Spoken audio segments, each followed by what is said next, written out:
कथा प्रारंभ होते है, सुनो वीर हनुमान। आसन आन विराजियो, तेज पुंज भगवान सियापति रामचंद्र की जय। उमापति महादेव की जय। पवन सुत हनुमान की जय। बोलिए सब संतन की जय जय सीताराम। हम भगवान की कृपा से आज आपको किष्किंधा कांड के 11वें दोहे से कथा को सुनाते हैं, जहाँ से प्रभु श्री रामचंद्र जी ने बाली का वध कर दिया और सुग्रीव को राज्य पद दे दिया और अंगद को युवराज पद दे दिया। उससे आगे की कथा हम आपको सुनाते हैं। बड़े प्रेम से कथा को सुने। मंगल भवन अमंगल हारी, द्रवंसो दशरथ अजर बिहारी। दीन दयाल बिरधु संभारी, हरहु नाथ मम संकट भारी। उमा राम समहित जग माही, गुरु पितु मातु बंधु प्रभु नाही। सुर नर मुनि सब के यह रीति, स्वार्थ लागी करहि सब प्रीति। भगवान शंकर पार्वती से कहते हैं कि पार्वती, जगत में श्री राम के समान भला करने वाला गुरु पिता माता भाई और स्वामी कोई नहीं है। देवता मनुष्य और मुनि सब की ये रीति है कि स्वार्थ के लिए सब प्रीति करते हैं। बाले त्रास व्याकुल दिन राति, तन बहु ब्रह्म चिंता जर छाति। सोई सुगरीव के न कपिराऊ, अति कृपाल रघुबीर सुभाऊ। जो सुग्रीव दिन रात बाली के भय से व्याकुल रहता था, जिसके शरीर में बहुत से घाव हो गए थे और जिसकी छाती चिंता के मारे जली रहती थी, उसी सुग्रीव को उन्होंने बांदरों का राजा बना दिया। श्री रामचंद्र जी का स्वभाव अत्यंत ही कृपालु है। जानता हूँ अस प्रभु परिहरहि, काहे न विपति जाल नर परहि। पुनि सुगरीव लीन बोलाई, बहु प्रकार नृपनीति सिखाई। जो लोग जानते हुए भी ऐसे प्रभु को त्याग देते हैं, वे क्यों न विपत्तियों के जाल में फंसेंगे। फिर श्री राम जी ने सुग्रीव को बुला लिया और बहुत प्रकार से उन्हें राजनीति की शिक्षा दी। कह प्रभु सुनो सुग्रीव हरीसा, पुर न जाऊं 10 चारि बरिसा। गत ग्रीष्म बरखा ऋतु आई, हरियाऊ निकट शैल पर छाई। फिर प्रभु ने कहा कि हे वानरपति सुग्रीव सुनो, मैं 14 वर्ष तक बस्ती में नहीं जाऊंगा, किसी गांव में प्रवेश नहीं करूंगा।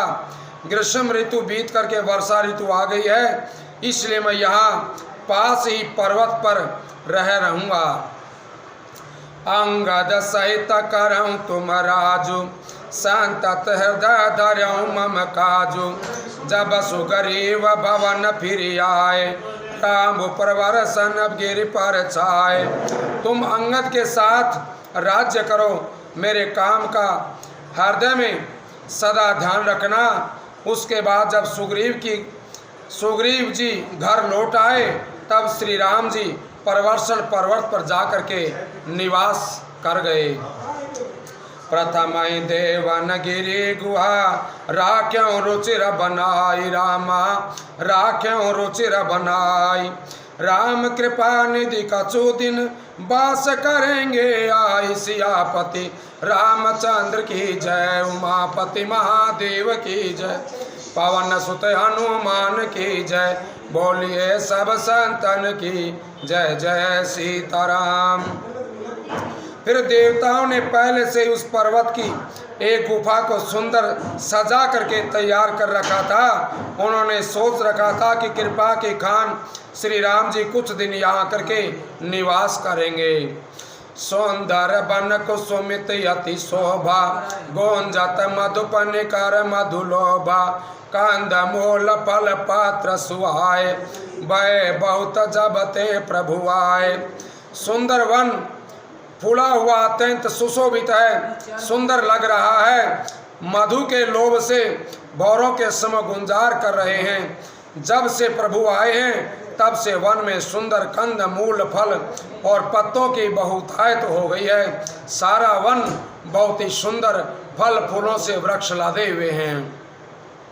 देखी मनोहर शैल अनुपा रहे तय अनुज सहित सुर भूपा मधुकर खग मृग तनुधारी देवा करई सिद्ध मुनि प्रभु के सेवा।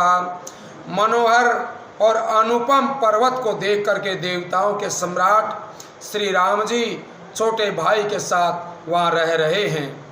देवता सिद्ध और मुनि भौरों पक्षियों और पशुओं के शरीर धारण करके प्रभु की सेवा करने लगे।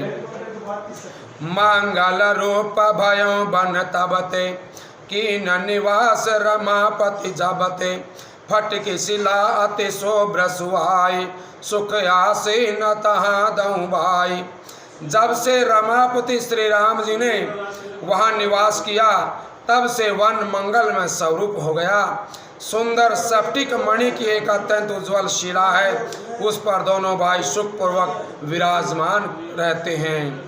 कहते अनुज सन कथा अनेका भगति विरति नृपनीति विवेका बरखा काल में गनभ छाए गरजत लागत परम सुहाए। श्री राम जी छोटे भाई लक्ष्मण जी से भक्ति वैराग्य राजनीति और ज्ञान की अनेकों कथाएं कहते हैं। वर्षा काल में आकाश में छाए हुए बादल गरजते हुए बहुत ही सुहावने लगते हैं।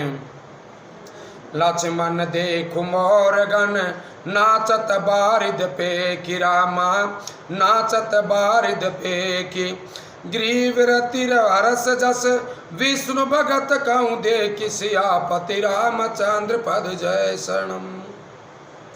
श्री राम जी कहने लगे कि हे लक्ष्मण देखो मोरों के झुंड बादलों को देख करके नाच रहे हैं, खुशी मना रहे हैं। जैसे वैराग्य से युक्त गृहस्थ किसी विष्णु भगत को देख करके खुश होते हैं। घन घमंड नभ गरजत घोरा प्रियाहीन डर पत मन मोरा। आकाश में बादल घुमड़ घुमड़ करके घोर गर्जना कर रहे हैं। सीता जी के बिना मेरा मन डर रहा है।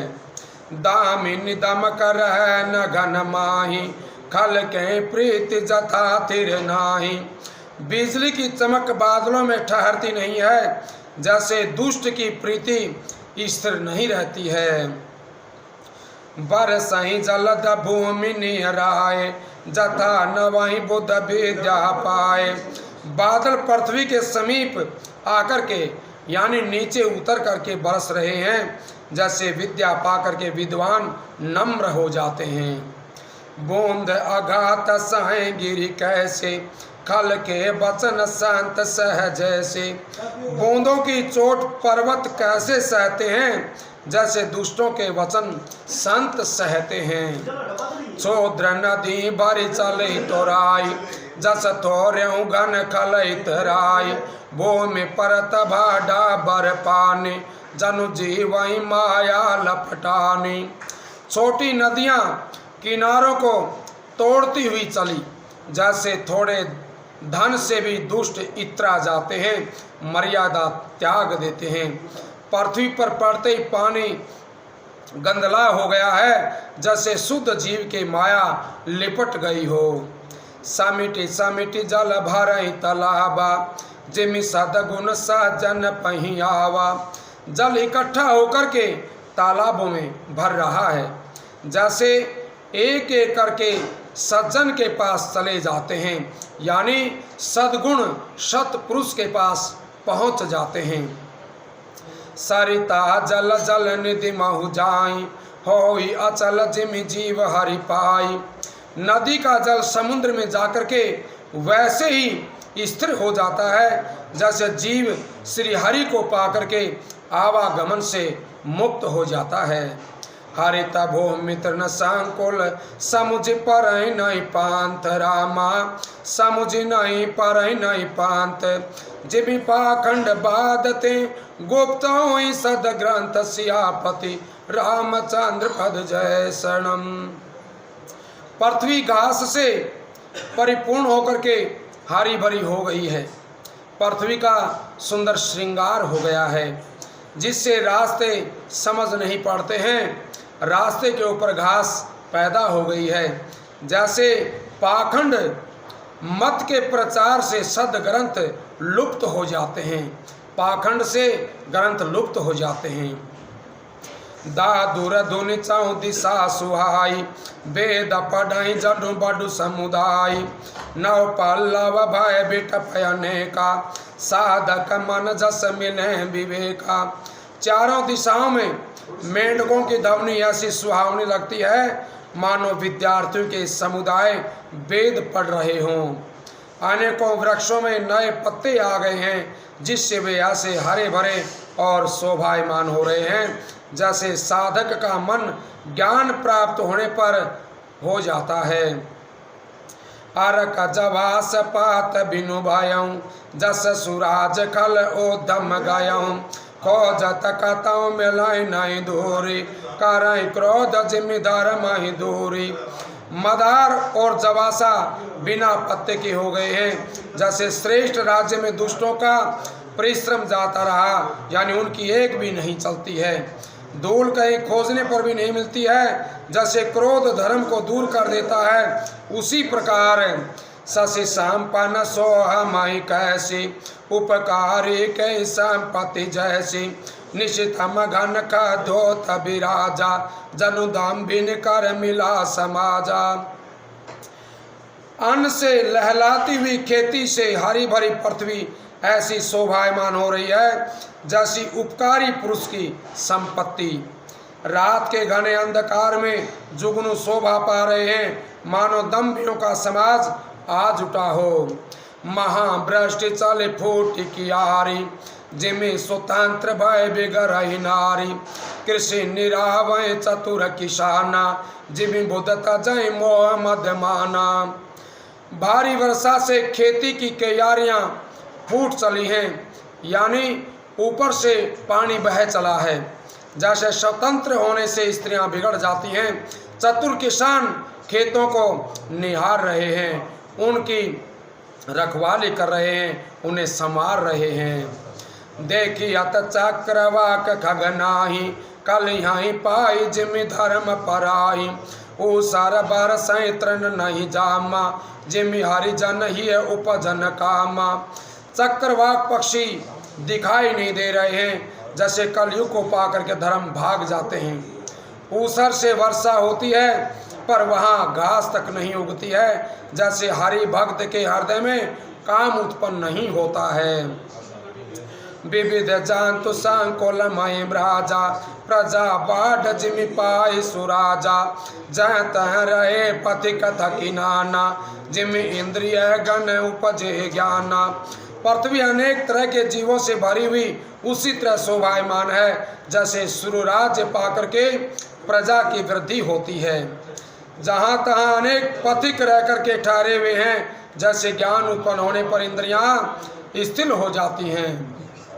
काबों प्रबल बह मारुत, जह तह मेघ बिलाही रामा, जह तह मेघ बिलाही। जिमि कपूत के उपजे, कुल सदरम नसाय। सियापति रामचंद्र की जय, उमापति महादेव की जय। पवन सुत हनुमान की जय, बोलिए सब संतन की जय जय सीताराम। कभी कभी वायु बड़े जोर से चलने लग जाती है, जिससे बादल जहाँ तहाँ गायब हो जाते हैं। जैसे बुरे पुत्र के उत्पन्न से कुल के उत्तम धर्म श्रेष्ठ आचरण नष्ट हो जाते हैं। बोले सियापति रामचंद्र भगवान की जय हो। अब कल हम आपको जो कथा सुनाएंगे उसमें प्रभु श्री रामचंद्र जी लक्ष्मण को सुग्रीव के पास भेजते हैं, उसे भय दिखाने के लिए।